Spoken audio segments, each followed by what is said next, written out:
الرحمن الرحيم. الحمد لله رب العالمين، وصلى الله على سيدنا محمد وعلى آله وصحبه أجمعين. اللهم علمنا ما ينفعنا وانفعنا بما علمتنا وزدنا علما وعملا متقبلا يا أكرم الأكرمين. وبعد، عنوان المحاضرة كما تقرؤون: إصلاح ذات البين في الشريعة الإسلامية. وأعتقد أن واحدا من أهم أعمال المحكمين، يعني حضراتكم، هو هذا الملف.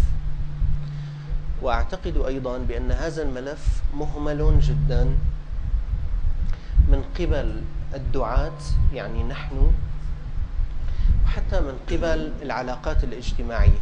كلكم خبراء بأن الأسر القديمة وعلاقاتنا الاجتماعية القديمة كان فيها ملف الإصلاح واضح، فكل كبير أسرة وكل صاحب جاه لا يصير كبير أسرة ولا صاحب جاه إلا من حمل ملف الإصلاح بين أفراد الأسرة على أقل تقدير. كلما دخلنا في حياة حضارية أكثر، مدنية أكثر، الإصلاح ذات البين قل، وذهبنا باتجاه الدوائر الرسمية التي هي المحاكم، ثم عين أناس متخصصين لهذا الملف اسمه المحكمين. لكن بسبب أحيانا الانشغالات الكثيرة وضيق الوقت والحرارة المرتفعة وسرعة الحياة والصخب، تتحول عملية التحكيم إلى عملية إنهاء علاقة فيما يتعلق بالزواج، ويبحث الناس عن السرعة وكيف ننهي العلاقة الزوجية إذا كنا نتكلم إصلاح ذات البين بين الأزواج، وليس الحديث عن كيف نصلح بين الأزواج. أما وإننا صامتون عن الإصلاح لأي سبب من الأسباب، سواء في العلاقات الصغيرة أو الكبيرة، فالمشكلات في المحاكم في ازدياد، والمشكلات التي خارج المحاكم كمان في ازدياد أكبر. عنوان المحاضرة: إصلاح ذات البين في الشريعة الإسلامية. أحب أتكلم عن دعوة الشريعة إلى الإصلاح، وعن حكم الإصلاح، وعن صفات المصلح الناجح. سأسردها سردا، وقد تكلم الأستاذ في المحاضرة السابقة عن صفات المصلح. بداية، ما معنى إصلاح ذات البين؟ السعي والتوسط بين المتخاصمين لأجل رفع الخصومة. الآن في نقطة مهمة أيها الإخوة، أرجوكم لو نعمل عليها. أنا أعتقد بأن مهمة المحكم الأولية والرئيسية، والتي من أجلها شرع الشارع أن يكون هناك تحكيم، خطوة في الإصلاح وليست خطوة في إنهاء العلاقة الزوجية. ولذلك أعتقد بأن جمهور العلماء لم يكلفوا المحكم بأن ينهي عقد الزواج، الله أعلم، انطلاقا من هذا الأمر. وإن كان أظن قانون الأحوال الشخصية والمذهب الحنفي يعطيه أو يخوله إما الإصلاح وإما الإنهاء، لكن جماهير العلماء قالوا لا، هو مسؤول عن الإصلاح. فأنا ما أريد أن أقوله بينكم وأنتم خبراء به، مهمة المحكم هي الإصلاح، وهو بالأصل في الآية القرآنية هو مشروع وموضوع للإصلاح وليس للإنهاء. الإنهاء أمره كتير بسيط، يعني الإنهاء ما بحاجة لكل هذه القضية. هو وبيته الرجل يقول لزوجته هي طالق، خاطركم مع السلامة، انتهت. أو هي تقول أنا أريد خلعا، يرفع الأمر للقضاء بطريقة ما ينهى. بس هو القضية المهمة في الإصلاح، والفن الكبير في الإصلاح، والجهد الكبير في الإصلاح، والثقل الكبير للمحكم يقع في الإصلاح. والشريعة هذا ما تريده.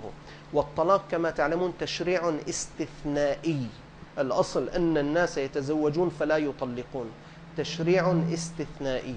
لذلك الزواج عبادة عندنا، وكل من يدعم هذه العبادة هو داخل في هذه العبادة وفي أجرها، والعكس بالعكس. الإصلاح هو السعي والتوسط بين المتخاصمين لأجل رفع الخصومة والاختلاف عن طريق التراضي والمسالمة، تجنبا للبغضاء والتشحن وإيراد الضغائن. في الفقه عقد به يرفع النزاع وتقطع الخصومة بين المتصالحين بتراضيهما مع بعضهما البعض. الآن وجدت من خلال استقراء مواد الشريعة أن الشريعة دعت إلى الإصلاح من خلال هذه النقاط الخمس. في نصوص كثيرة داعية إلى الجماعة والصلح. هلأ حنعرض شيء في القرآن وفي السنة وأنتم تحفظون كثيرا منها. لما بيأتي الإسلام ليقول بأن الإصلاح أفضل من الصلاة وأفضل من الصوم وأفضل من الصدقات، هذا معناته يقول لي يا محمد خير، اترك الصلاة السنة يعني والنوافل وروح أصلح بين اثنين. ويا أيها الأستاذ المحكم، لا تتصدق الآن في هذه الأزمة على الأسر المتضررة، ولا تكفل أيتاما، بس أرجوك نفس المبالغ حطها في الإصلاح بين اثنين.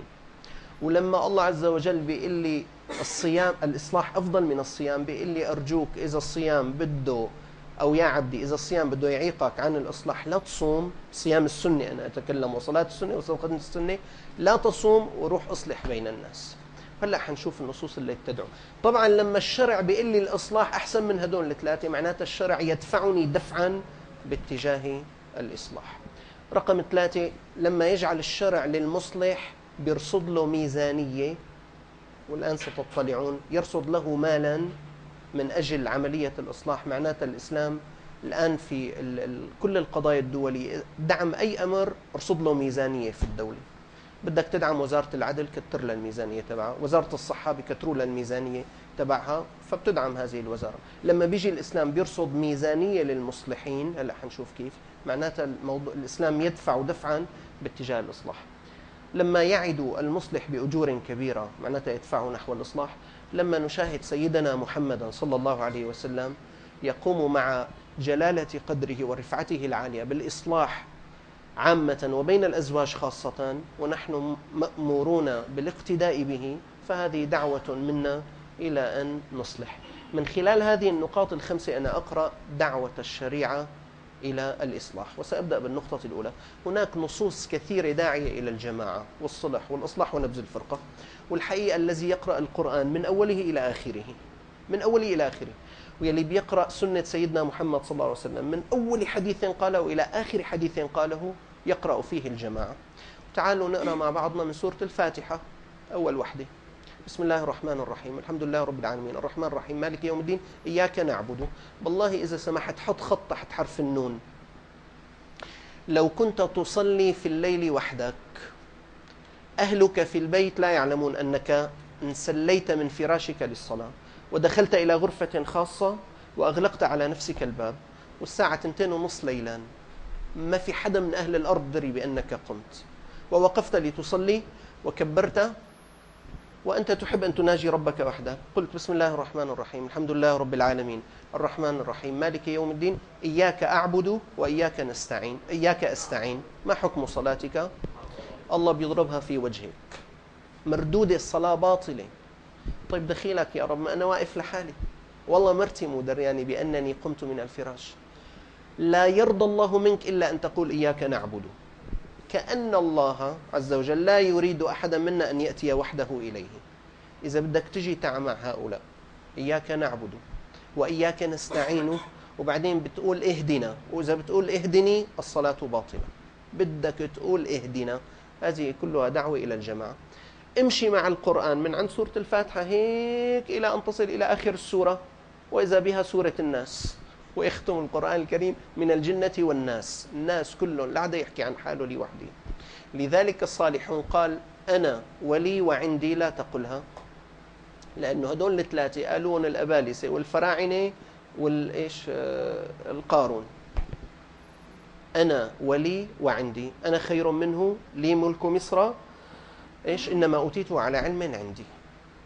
هذه تقرأها في القرآن كاملة. طيب في حديث سيدنا محمد صلى الله عليه وسلم، أول حديث قاله رسول الله صلى الله عليه وسلم عندما جاء إلى المدينة المنورة، لساعته راكب على الناقة، والناس كما تعلمون اجتمعوا، طلع البدر علينا، أهل المدينة القادمين والمهاجرون الذين جاءوا مجتمعون حوله، لسه ما قال ولا كلمة. أول حديث قاله صلى الله عليه وسلم عندما وصل المدينة، أيها الناس أطعموا الطعام، أفشوا السلام، وأطعموا الطعام وصلوا بالليل والناس نيام.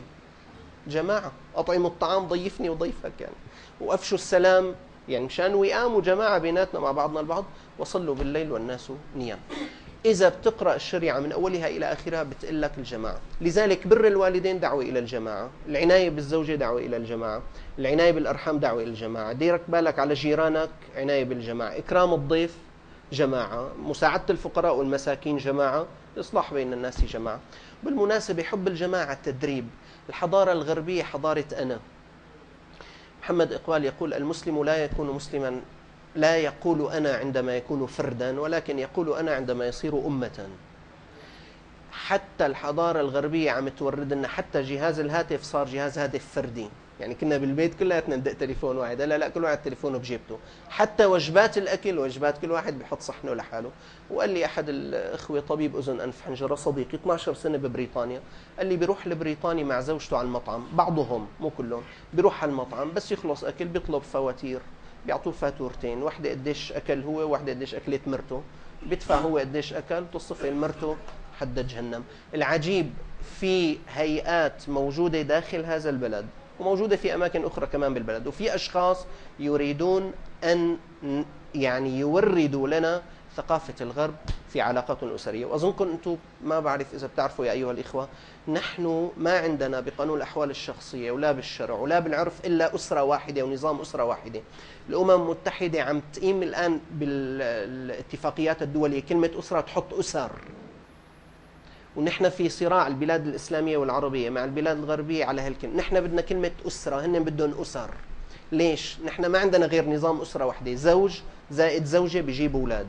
هن عندهم لا، في عندهم زوج زائد زوجة بيجيبوا أولاد، هذه واحد. في عندهم نموذج ثاني مساكنة، رجال مع مرة بيجيبوا أولاد، بعدين يا بيقرروا ينزلوا على المحكمة يثبتوا العقد يا ما بدهم يثبتوا العقد. ثلاثة عندهم رجال زائد رجال وبيشتروا أولاد. أربعة عندهم مرة زائد مرة وبيصيروا أولاد. هذا كله عندهم أسر اسمها. بالله عليك شوف هذه الآية كمان تعرفها، لا خير في كثير من نجواهم. كثير من أحاديث الناس بلا طعمة وبلا سيرة إلا من أمر بصدقة أو معروف أو إصلاح بين الناس. هلأ الشاهد هون، ومن يفعل ذلك ابتغاء مرضات الله فسوف نؤتيه أجرا عظيما. فيك تتخيل كلمة عظيما بالنسبة لقائلها؟ يعني ما تأخذني أنا وياكم كل واحد دخله، يعني إذا كتير طلعت شغلته كتير كبيرة بيطلع له 50,000 60,000 70,000 ماشي. لما بيجي له واحد بيقول له عظيما، يعني بيتخيل له عظيما 70 مليون. بس بيل جيتس كان معه 200 مليار دولار، إذا بتقول له عظيما هذا بيضربها أكثر. شو 70 مليون؟ ما بيساوي شيء عنده.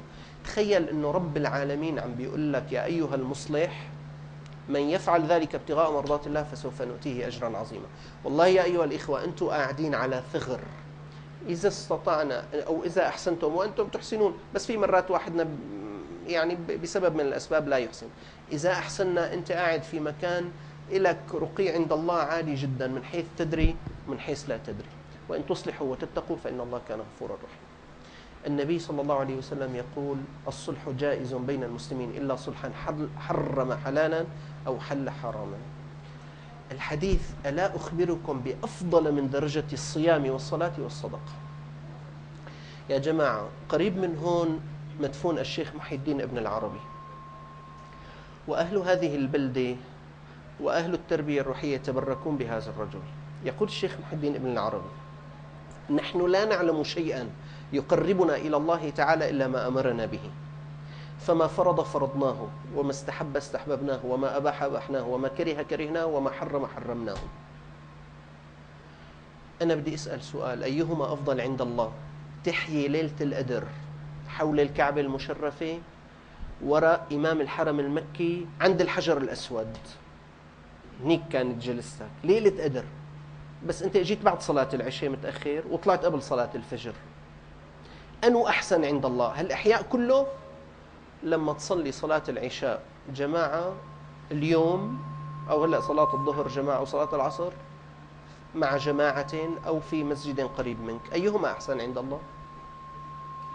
صلاة الظهر 4 ركعات أحسن عند الله من إحياء ليلة قدر، لأنه إحياء ليلة قدر كلها سنة، بس صلاة الظهر فرض، والفرض أقوى من السنة.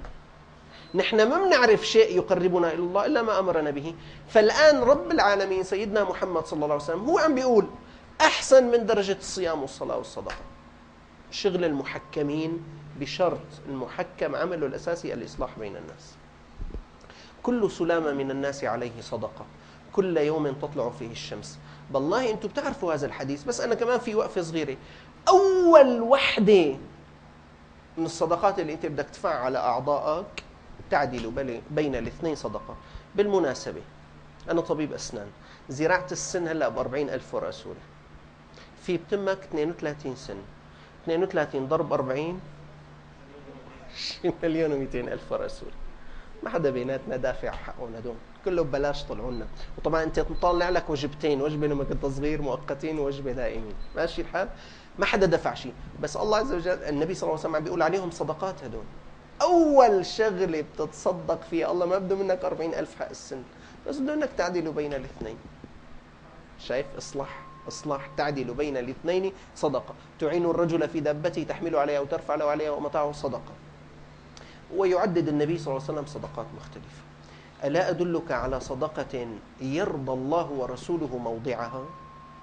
هلا مرات واحدنا بيدفع صدقه بس تروح لغير موضعها. ألا أدلك على صدقة يرضى الله ورسوله موضعها؟ بلى. قال تصلح بين الناس إذا تفاسدوا.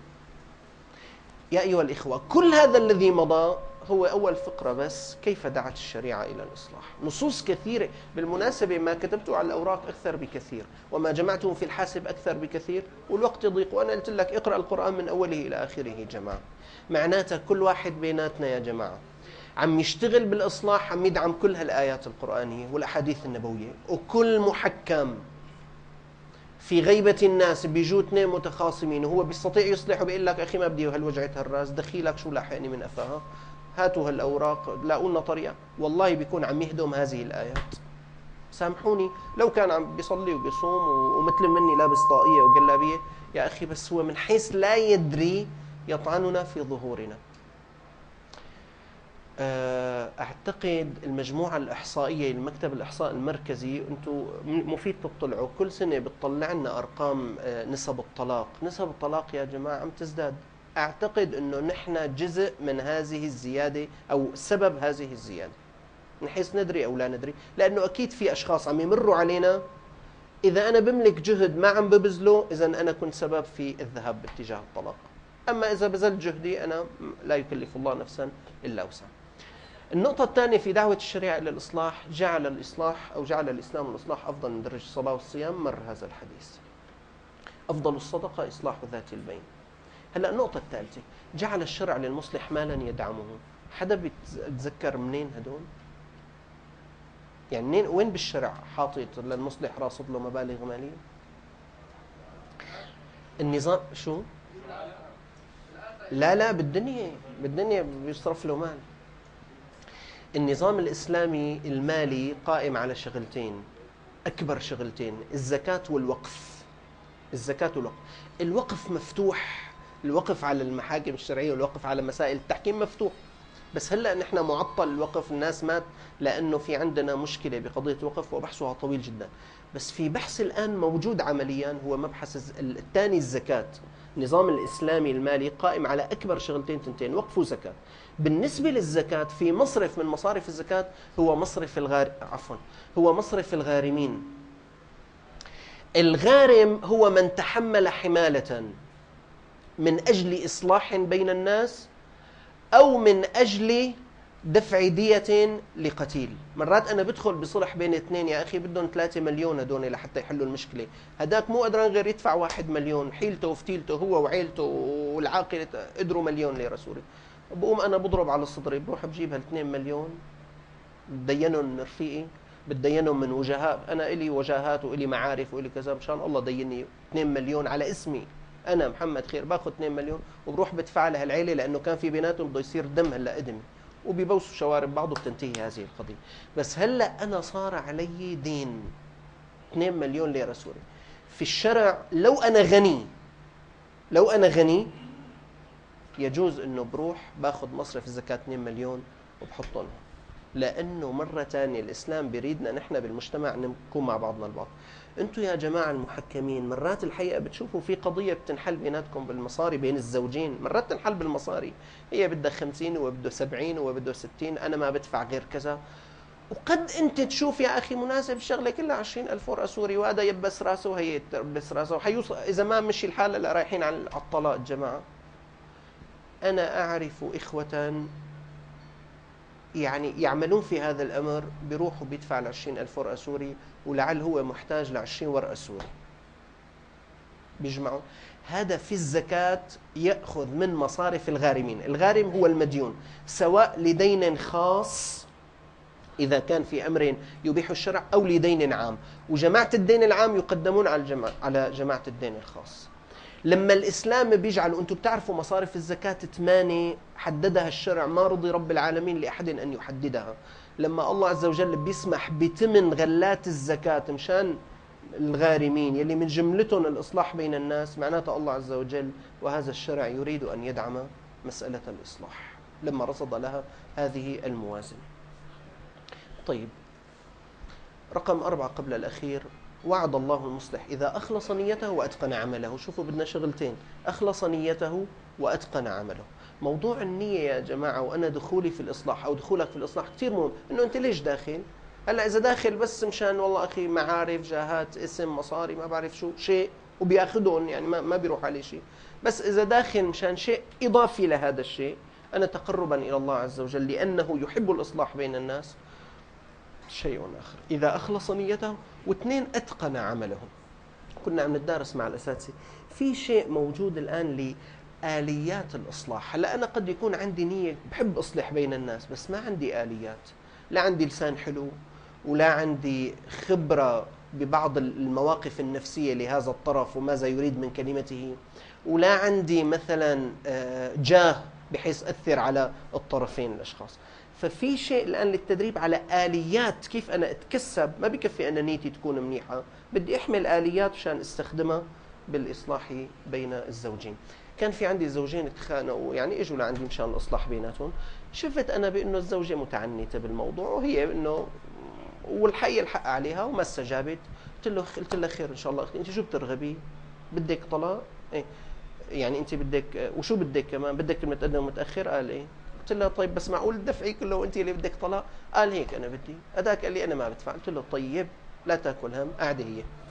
قلت له انا حبعطيك يا المبلغ، بدها 300,000 متقدم متاخر. قلت له لانه بس لحظه شوي، انا عندي اسم 28 بنت عمرهم بالثلاثينات، والله قايلين لي بدهم زواج مع بعضهم بعض، بس لطلع لك اسم شي 3 4 بركي اليوم اذا ان شاء الله مشي الحال، بكره بعد بكره محكمه بعطيك شي 4 5 اسماء، بدي اقول لهم خلي انه توكل على الله، ابشر ولا يهمك، تكرمي اختي 300,000 بتاخذيهم. لي الصفحة طلع عن جد حيدفع هذا الدكتور وجبته 300 وقال لك حيجوزه لجوزي. غيرت السيره انه معلش ناخذ ونعطي بالموضوع. والله مرات انت بموقف بكلمه بتحل هذه القضيه. كان عندي اخت كمان هي وزوجها، هذه الاخت بتنظم معارض للاطباء. قالت لي هي بقلب الجلسه، قالت لي دكتور أنا 400 دكتور لما بنظم لهم معرض هون بالبلد بكون جايبتهم من بلاد العالم لمؤتمر، قالت لي بقول لهم روحوا يمين بيروحوا، روحوا يسار بيروحوا، هاد جاي يأمرني مين هاني؟ هاد شو زي يعني؟ قلت لها يا أختي على عيني وراسي، أنت يعني بتديري 400 دكتور وبيأمروكي وبتأمريهم وبتنهيهم بيستجيبوا، بس هاد برات البيت، هلا البيت أنت زوجة. قلت لها بس بدي أحكي لك شغلة. ذهبت إلى غرفتي الخاصة، عندي غرفة مكتب. الآن يا أيها الإخوة صدر قبل أشهر دراسة في سوريا موجودة، أصدرتها إحدى الهيئات، عنوانها العنف الأسري ضد المرأة في سوريا. الدراسة مدفوع عليها 600,000 دولار، أنتجت خلال 2 سنين، دخلت إلى بيوتنا إحصائية على 5,000 امرأة بكل المحافظات السورية، 14 محافظة سورية. طلع نتيجة الدراسة، طبعا الدراسة يلي صنعوها وجهوها باتجاه معين، هيك طلعوا بنتيجة يا أستاذنا الكريم: ثلث النساء السوريات معنفات. مقترح لبرنامج سياساتي نتيجة هذا الرقم المرعب، وطبعا جايبين حوادث يعني شاذة جدا ونادرة جدا جايبينه. في ملاحظة لا بحكي لكم بس شو تعريف العنف، بس هن ما قالوا هيك بالدراسة بالنتيجة ثلث النساء السوريات معنفات. بناء على هذا الكلام بدنا نغير قانون الأحوال الشخصية، مطلوب تغيير قانون الأحوال الشخصية لأنه هو الداعم الأساسي للعنف ضد المرأة في سوريا. والدراسة مرفوعة لأماكن صنع القرار في البلد. رحت جبت الدراسة الحقيقة، والدراسة مكتوبة بالعربي وبالإنجليزي، 4 مجلدات بالورق المسقول الملون وموزع على دوائر خير الله بهذا البلد. قلت لها شوفي يا أختي، رحت على المكتبة جبتهم هالورق وجبتهم، قلت لها شايفي هدول كلياتهم مشان يخربوا بيتك البعيد من هون، وبيت جوزك، وبيت بنتك عندها بنتين هي، وبيت بنتينك هدول بنتينك، لأنه بقلب الدراسة بيقول لماذا يكون الأب وليا على البنت في الزواج؟ هذا عنف ضد المرأة. ليه؟ خلص اترك البنت، نحن بندبرها، هن العالم الغربي هن بيدربوها. ليش انت شو لك علاقه ببنتك؟ هي بتقرر فيها، اذا بالجامعه حبها وحبته وراحوا مع بعضهم بيتجوزوا، شو لك علاقه انت ببنتك وببنتي وما شابه. وبقلبه بنودك قلت لها هذا كلام يريد انه يروح لك بنتك وبنتي، بس اذا سمحتي بدك تطلقي على عيننا وراسنا، بس بالله بتنزلي على مركز الإراءة، بس انزلي لك اعملي زياره مركز الإراءة وارجعي مشان نقرر. قلت لها الان حفاظ على بيتك مو موضوع شخصي، صار موضوع وطني وموضوع ديني وموضوع بالكرة الأرضية. دول أوروبية عم تتهدد بالانقراض. يعني إن شاء الله بتكون ارتدعت شوي. إذا المصلح أخلص نيته وأتقن عمله، الله وعده بالأجر العظيم. ومرة ثانية شوف كلمة عظيم تتناسب مع قائلها. بجوز ابني أنا اللي بعطيه 5 ليرات سورية، إذا أعطيته 100 ورقة سورية شوفها شغلة عظيمة. بس لما الله عز وجل بيقول لك فسوف ومن يفعل ذلك ابتغاء مرضات الله فسوف نؤتيه أجرا عظيما، تخيل الله شو أعد لك. طيب آخر فقرة، لما النبي صلى الله عليه وسلم أيها الإخوة هو بنفسه يقوم بالإصلاح بين الأزواج، نعلم لقد كان لكم في رسول الله أسوة حسنة أن الإسلام يدعونا ويدفعنا للإصلاح بين الأزواج. أظن في قصة بتعرفوها، وما بعرف إذا في قصة تانية ما بتعرفوها. يلي بتعرفوها بتعرفوا أنه سيدنا علي وسيدنا فاطمة الشجرة، والنبي صلى الله عليه وسلم دخل إلى بيت السيدة فاطمة ما وجد سيدنا علي، قال أين ابن عمك؟ قالت والله في المسجد، أو خرج مغضبا، بحث عنه شاهده نايم بالمسجد والغبار قد ملأ وجهه. فالنبي صلى الله عليه وسلم نايم سيدنا علي، فالنبي صلى الله عليه وسلم قام يمسح هيك الغبار عن دقنه لسيدنا علي رضي الله عنه ويقول له قم أبا تراب، قم أبا تراب، يعني كان يلاطفه. من هنا الحقيقة العيني شارح البخاري قال يستحب ملاطفة الخصم. المحكم اللي بده يشتغل يعني بده هيك ملاطفة، تطيب خاطر لهذا يلي انتت في دقنه، يعني بس هيك يلطف له دقنه. هلأ في قصة تانية، في واحد من الصحابة اسمه مغيث، وكان له زوجة اسمها بريرة. مغيث وبريرة متجوزين، الاثنين عبيد، عبد، هذا عبد وهذا عبد، أسلموا. لا ما كانوا أول شيء مسلمين. مغيث بحبها لمرته محبة كثير كبيرة. يلي حصل إنه بريرة صارت حرة، اعتقتها سادتها اعتقوها. فلما صارت حرة جوزها عبد ما صار في كفاءة، فهلا هي أرادت التفريق، إنه أنا ما عاد بدي إياه، هذا شقفة واحد عبد ما له من مستواي، لكن البعيد صار له معك 10 سنين وعلى العلم المرة هلا لأنه حرروك. قالت له والله معلش الحياة مناصب أخي وواحد كل واحد يعرف قدره وقيمته.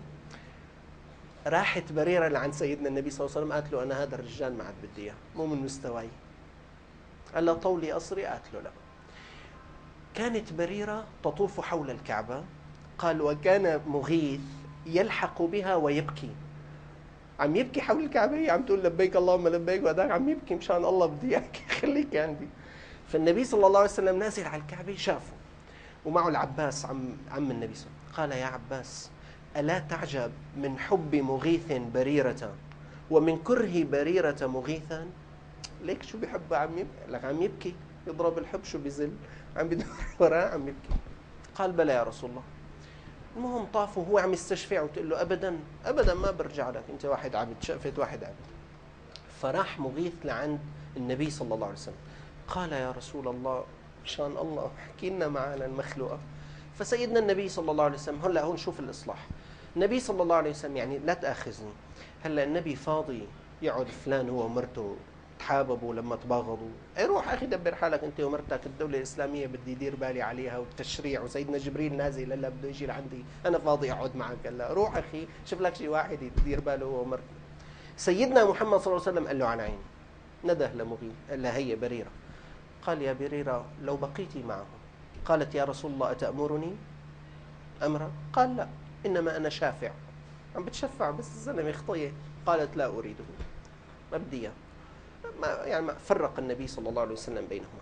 الشاهد بس يعني أن النبي صلى الله عليه وسلم يعمل في التحكيم يا أخي، ويعمل في التحكيم بمعنى المصالحة، ماشي الحال، يحاول في المصالحة، يبذل جهدا في هذا الأمر.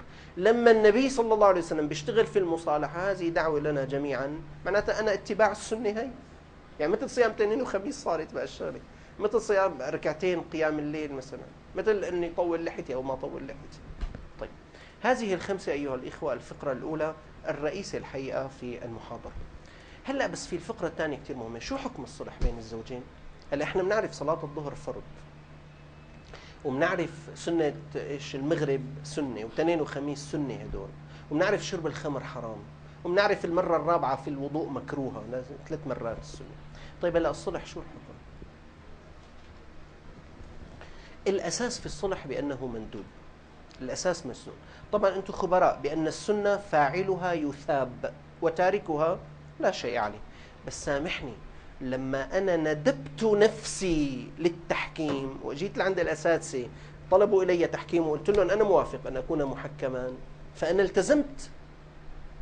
هلا صلاه سنه الظهر سنه، بس اذا واحد بلش بصلاه ركعتين السنه بصير بنص ساعه يقول لك والله اخي زني بلاها بطلت ابعد. لا، الله بيخلع رقبته. قال قال الله تعالى ولا تبطلوا اعمالكم، شو شغله على كيفك. فهمنا، ما بدك تصلي سنه لا تصلي، خليك قاعد. بس متى ما وقفت وقلت الله اكبر وتلبست، خلاص خلاص بدك تكمل هذه الركعتين. طيب هلا هو بالاصل الاصلاح بين الناس سنه، يلي خرج يتفضل، مو خرج ما انت في حل. بس هلا لما انا رحت ودونت اسمي في المصلحين، انا اريد وارسل الي اصلاح، والله شايف لك مو جاي على بالي، هلا اتصلوا هدول هلا بدهم يجوا اخي نهون لي هالشغله، قل لهم اخي بيقول لكم الاستاذ منتهيه شغلتكم. شايف مثل بالضبط يلي هيك اقول له اخي ما تعبان انا باينتي، ها بطلنا هالصلاه تبعنا. الاصل في الاصلاح بانه ندب. هلا مرات بيكون الاصلاح محرم، حرام انك تساوي هذا الاصلاح. ما هو الاصلاح المحرم؟ قال رسول الله صلى الله عليه وسلم والصلح جائز بين المسلمين إلا صلحا أحل حراما وحرم حلالا. إذا كان صلحك رايح باتجاه يساوي حرام مشكلة. شلون مثلا؟ في امرأة يا أخي بتحب الأولاد كثير، بالدورات التأهيلية للحياة الزوجية في عنا مبحث دوافع الزواج، ليش بيتزوجوا الناس؟ في دراسة اجتماعية رسالة ماجستير أنا لخصتها بالمحاضرة، الناس تتزوج عشان 6 شغلات، وحدة منهم دوافع اسمها دوافع الزواج، واحد منهم اسمه دافع الأمومة. في نسوان بيتجوزوا بس مشان الأولاد، بيطير عقله بالأولاد، أحب على قلبها يجي ولد هيك وتحمله وتغسله وتبودره وتعطره.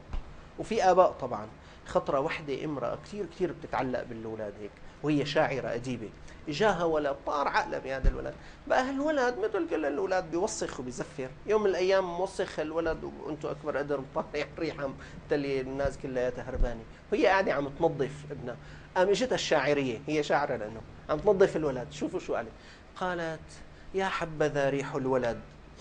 يا سلام شو الريحه. طيب يا حبذا ريح الولد مثل الخزامه للبلد.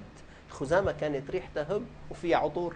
يا حبذا ريح الولد مثل الخزامة للبلد، أهكذا كل ولد أم لم يلد مثلي أحد؟ والله يا ابني ما فيني. في ناس عندهم دافع الأمومة عجيب، يعني في نساء عندها دافع الأمومة عجيب، تزوجت عشان تولد، أنا اجتني حالي هيك. المهم هلا طلع بعد الزواج ابنها ما بيجيب، زوجها ما بيجيب أولاد، وعملوا معالجات وعملوا ما بعرف شو خير الله يعني، واطباء جوا واطباء برا وخارج شو هذا تلقيح صناعي، ما في اولاد يعني ابنه. طيب هلا هي تريد طلاقا، هو محترم ومؤدب وخلوق ودين، وهي محترمه ومؤدبه وخلوقه ودين، بس هي بدها اولاد وهو ما عنده اولاد، تريد طلاقا. الان هو الحقيقه يملك لها كل الموده ومتعلق بها، بس هو يعني ما تريده هو ملتزم، يعني ما بيريد يأذيها للمخلوقة. طيب هل يجوز لي أنا الآن أن نروح أصلح بيناتهم إنه خلص خليكي عنده، لك هلا بلا هالولاد. طيب يعني بدك ولد، يعني في طريقة هلا مثلا في نطاف ببنك نطاف من برا، بنجيب نطاف ندبر حالنا، بيصير إذا مساوي هذا الصلح محرم، شايف؟ لأنه صلح أحل حراما وحرم حلالا.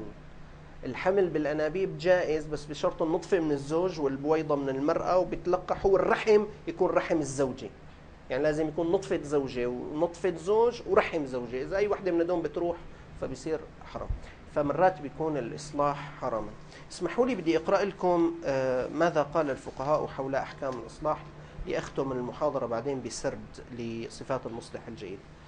قالوا الندب الصلح بين الناس مندوب إليه، هذا الذي مر. الحرمة إذا أحل الصلح حراما أو حرم حلالا حرم، كصلح تضمن أكل الحرام أو إسقاط الواجب أو الحيف على الطرف الضعيف، هذا مستضعف وهذا ماشي حاله، أنا رحت بهذاك الاتجاه. قال إذا كان الصلح عونا للظالم على المظلوم حرام. إذا تم الصلح دون إرجاع الحق لأصحابه حرام، ما لم يكن عفوا، صاحب الحق هو يعفو كمان بيكون حرام. إذا كان الصلح على حرام أو باطل حرام. أن يحصل الصلح بالحياء لا بالرضا، خاجلناها للبنت وخنقناها وكلنا جبنا أبوها وعمها وخالها وكلهم سكتوها وهي ما عاد قدرت ولا تحكي ولا كلمة، وهداك عم بيرعرع على كيفه هذا الرجال، وأخي أنا صلحت بيناتهم، هذا حرام لأنه مو عن رضا عن حياء. طيب الصلح هلا المكروه، الحالة الرابعة الكراهة، إذا استلزم الصلح مفسدة راجحة الدرء، يعني في مفسدة أخف من مفسدة الحرام بس هي مفسدة ركبت بهذه الحالة، كأن يكون الصلح بين الطرفين يعود بالنفع على أحدهما وبضرر يسير على الآخر. والمباح عند استواء الطرفين بأن يكون الصلح وعدمه سواء. آخر هلا فقرة بالمحاضرة، أنا حكيت لكم عن دعوة الإسلام إلى إيش؟ إلى الإصلاح، وحكيت عن حكم الإصلاح. هلا صفات المصلح هذه بس إلى سرد تفصيل طويل، أنا بس أسردها هلا سردا. بده يكون ملكة وأهلية. سبحان الله في ناس موهوبين.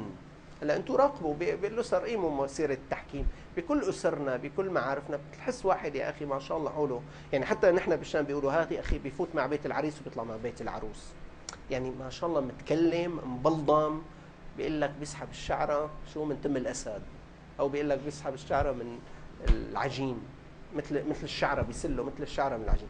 في ناس عنده ملكه واهليه. انا بتمنى من الاخوه المحكمين بيشعر عن هي موهبه من الله، ترى ما هيك يعني ما حدا بيكسبها، موهوب. في ناس موهوب، في ناس ما بيعرف يحكي كلمتين على بعضهم البعض، في ناس الله اعطيه هذه الموهبه. اللي عنده موهبه بس بده ينميها بممارسات وبعلم حتى تتقوى. بس على كل هي اول وحده. بعدين هي كثير مهمه، سيرتك الطيبه كثير لها قيمه. يعني موضوع التحكيم سبحان الله، الله بيكسب الانسان هالي. ولا في دراسات يعني بعلوم الطاقه بيقول فعلا الانسان له هالي. هلا في انسان هلا بسموها كاريزما، بيقول لك اخي هذا الكاريزما تبعه ما مقبول ما مهضوم، لك ما حكاك شيء ولا قال لك شيء الزلمه. هلا في واحد مرات بيروح لعند دكتور من غرفه انتظار بيهرب، لك ليه؟ بيقول لك والله ما بعرف امطني قلبي. واحد بيروح لعند دكتور اول بيقول لك يا اخي مدري الدكتور متى اول شفته طبت. شايف الله عاطيه هيك هذه. يا اخواننا اعمالكم التي تعملونها في السر ستنعكس عليكم في لقائكم مع الناس. من أسر سريرة ألبسه الله رداءها. ما تفكر شيء بيتخبى، يعني لا بيجوز نحن نكون قاعدين مع بعض وكله ناس ملاح، بس في شيء مخبأ. والله إذا بتسر سريرة الله بيلبسك رداء، إن خيرا فخير وإن شرا فشر. تقدر علينا تمثل وأنا عليكم مثل كلياتكم، بس على الله ما بنقدر نمثل. لذلك سيرتك الطيبة وأخلاقك الحسنة إلى أثر. مرات أنت تدعى إلى التحكيم بين أمرين، بيقول لك واحد من الحكمين أستاذ أنا من 30 سنة كان في بيني وبين أخوك شغلة والله يجزيك الخير أنت وقفت معي مع أنه، وأنت نسيان كل القصة وكل السيرة. سيرتك الطيبة إلى كتير أثر. وبعيد من هون إذا واحد سيرته مو راكزة وصار أخي تعب بده يدخل هذا بالتحكيم وعرب، الناس بيقول لك هذا قايم يجيبوا لي اياه تحكيم، اقول على قامتي ما عاد اخي كان بدي المرأة وما عاد بدي اياها، من افت سيرة المحكم. فيا اخواننا اذا اردنا ان ناخذ اجور الاصلاح والله نراقب انفسنا بيننا وبين الله. ما مشكلة ترى كلاتنا نخطئ ومنقصر، بس مهم اذا قصرت او اخطأت لا تصر على ذنبك، لا تقول له لله هيك انا بدي ابقى، لا والله ما نخرج، والله قولنج كلوي حاد. هلا نكون قاعدين هيك بيقوم بيبكي قدامنا، وكون ممن كنت والله بيبكي بكي بدموع. كان إلي قريبك والله يقوم يضرب راسه بالحيط، وجع شيء بيطير على. اجاني على العياده يا استاذنا الكريم بطل سوري بالملاكمه، والله لما بيقولوا زلمه قد الباب ما شاء الله قد الباب طولا وعرضا جثه، بطل سوري بالملاكمه. اول مره انا بشوف وجها لوجه، يعني بطل سوري بشوفه على التلفزيون مو والله عيونه مخوخه وحمراء، بكيان بطل سوري بالملاكمة طول الليل. قال لي إن شاء الله إن شاء الله. قلت له ايوه هذا ألم عنا وصفي كل يوم، هذا ملتهب عصب السن بده سحب عصب، يعني كلكم نجرب. قعد على الكرسي خدرته سحبت العصب. أنا لما بسحب العصب يا أستاذنا بفرجيه للمريض العصب إلي هدفين، يعني هدف إنه يطمن إنه انسحب العصب، وهدف الحقيقة تربوي إنه ما تفكر حالك شغلتك كتير كبيرة. سحبت له العصب، كلكم ساحب عصب سن يمكن شايفين العصب قد مو قد الشعرة أصغر كمان. قلت له أنت بعمرك شايف عصب سن؟ قال لي لا والله. وينه؟ فرجيته يابا هو هيك كثير رفيع. هو شو فكر؟ لأنه هو بطل بالملاكمة لازم يطلع هيك يعني. إيه مالك محرز بنوب؟ بنوب ممن كنت تكون. لذلك والله والله واحدنا يا جماعة ما يخربط مع الله، لأنه خربطتك مع الله بدها تنعكس على علاقتك مع مرتك مع أولادك، فضلا عن الناس الذين هم حولك. سيرة الإخلاص لله، العدل بين الأطراف، الإحاطة بتفاصيل الخصام وأحكامه. هلا الحقيقة بدها نفس طويل. مرات انتم خبراء يعني، والله مرات التحكيم بيضل هذا بيقر بعيد من هون هذا الخصم. ذاك انا مره لاحكي لكم شغله، اجاني مهندس قال لي استاذ انا ومرتي متعلقين، وانا مهندس ومرتي مهندسه بالمزه. قلت له ايه تفضل احكي. حكى بهالجامع، كنا خلصنا الجامع راحوا الناس قعدنا هيك، حكى شي ربع ساعه ولساتنا باول القصه. انا خطر لبالي شغله، قلت له والله شايف ان موضوعك مهم ويعني امرك جلل، شو رايك يا استاذ اذا سمحت تكتب لي القصه تبعكم؟ بقى هو الواحد لما بيكتب بيختصر شوي، يعني اكيد حيختصر لانه بتتعب ايده يعني، مو مشانه. قلت له تكتب لي اياه. قال لي مو بس انا، قال لي مرتي بدها تحكي لك كمان. قلت له لا كان ضروري كثير، الا لمرتك الاستاذه كمان تكتب لنا يعني شو عندها، وبنعمل موعد عندي بالعياده، بدق لي تليفون بناخذ موعد. قال ايه والله. ده قال لي بعد يومين، قال لي استاذ ايمت موعد، حددت له موعد هو وزوجته يجوا، ما لقيته غير جاييني بعد 5-6 ايام. والله يا استاذ معه مصنفين، والله مو هاد تبع السجلات تبع عنكم سيت هاي الكبيره 2. قال لي استاذ هي هدول. قلت له شو هاد؟ قال لي مو قلت لي اكتب لها بقلب كل مصنف شي 20 ورقه A4 كله مرشوشين. كاتب، هو كاتب ومرته كاتبه كمان قدم منه. قلت له حطه نروح لا أرى هون. على كل الأحوال بدك تحيط بتفاصيل الموضوع، وإن كان يعني بدها اختصار بس بدها إحاطة. وشو بدي أعمل أنا؟ إلي أجر يعني، أنا بهالعملية إلي أجر والله. كل ما عم بقرأ شغلة إلي أجر، مثل عم بقرأ إذا عم بحضر لموضوع أو درس. الإحاطة بتفاصيل الخصام بتساعدني، واللباقة وحسن المنطق. سبحان الله الكلمة اللطيفة إلى أثر كتير كبير، والكلمة الصعبة إلى أثر. امبارح كان عندي خصومة بالعيادة 2 الله منعم عليهم كثير، بيعطي مرته كل شهر يا أستاذنا 150,000 ليرة سوري. طك الله منعم عليه يعني ميسور. جاي عم تشكي اللي يا حرام انه ما والله لي جاي عم تشكي اللي ومتضايقه وما بيراعيني وكذا. بقى انا الحقيقه لما بيجيني يعني بقى جاي هو وزوجته، حكى هو بقى انا بسجل عند دفتر بسجل، انا باخذ بلقوه الكلمات الجميله. شو اجى حكى هو عم يحكي عم يسرد يعني، هو طبعا مشكو منا كمان عنده علل وقصص وسياق. قال لي لك يا استاذ هي عمري، هي روحي، هي حياتي. قام رحت انا كتبت عمري روحي حياتي، كتبتهم هدول الكلمات، وكتبت شغلات حلوه بكتبها، والشغلات اللي بدي اعلق عليها كمان سجل. ورد هي حكيت يعني كذا. بقى لما خلص الحديث سبحان الله الكلمه يعني اللي هي موضوع انه المنطق، قلت لها لك يا ام الخير، اسمها ام الخير، قلت لك يا ام الخير لك والله هذا جوزك لقطه، لك بيقول لك عمري حياتي روحي، لك هذا ما في منه، لك والله في نسوان قلت لها لك والله في نسوان بيتمنوا عشر هالكلمه من ازواجهم، لك شاريك الزلمه وكذا. الحمد لله طلعوا باخر الجلسه مسرورين. بس قصدي انت مرات ممكن تلقط كلمه منيحه. بالعكس مره اجتني وحده حكت لي عن جوزها قصص سير خير الله هو قاعد، حكت شغلات شروي غروي. خلصت قلت لها منيح انا سجلت. هلا فعلا في حكيتي شغلات جدا مزعجه انا سجلتها عندي، ولا بنشوف هو شو رايه بالموضوع. والله احكي لي محاسن زوجك. منيح انا يعني سجلت المساوئ، اذا سمحتي احكي لي المحاسن. قالت لي ما في ولا حسنه. قلت له ولا حسنه ابنه شلون تجوزتي؟ على كل الاحوال يعني أنا ممكن انت تستفيد من موقف لطيف، ممكن كلمه حلوه بتاثر الحقيقه. امانه الحديث ما حدا يعلم برا مين هاد ومين هي. هلا انا ممكن نستفيد عامه من احداث تجري معنا، بس انه ليس فلانا بعينه ولا فلان. وبدنا طولة بال الحقيقة، وإلنا أجر بهذا الصبر. وإذا شفت حالك منخرج وحيطلع خلقك وارتفع الأدرينالين عندك ورفعوا لك ضغطك، انسحب أخي، أحسن ما تزيد لنا الطين بلة. يعني بجوز هلا هن يتصالحوا عند غيرك يا أخي، إذا أنت ما نجحت بدنا انسحاب عند الغضب. وإذا أنا أخطأت معلش والله بعتذر. يعني أنا مرات أنا ممكن أخطئ يعني مع هالرجل بكلمة، أو أخطئ مع هذه الزوجة بكلمة، شو علي أنا؟ وآخر شيء والله إذا الله ما حط إيده معنا ما بنقدر نساوي شيء، لأنه قلوب العباد بين أصبعين من أصابع الرحمن يقلبها كيف يشاء. وصلى الله على سيدنا محمد وعلى آله وصحبه وسلم، والحمد لله رب العالمين.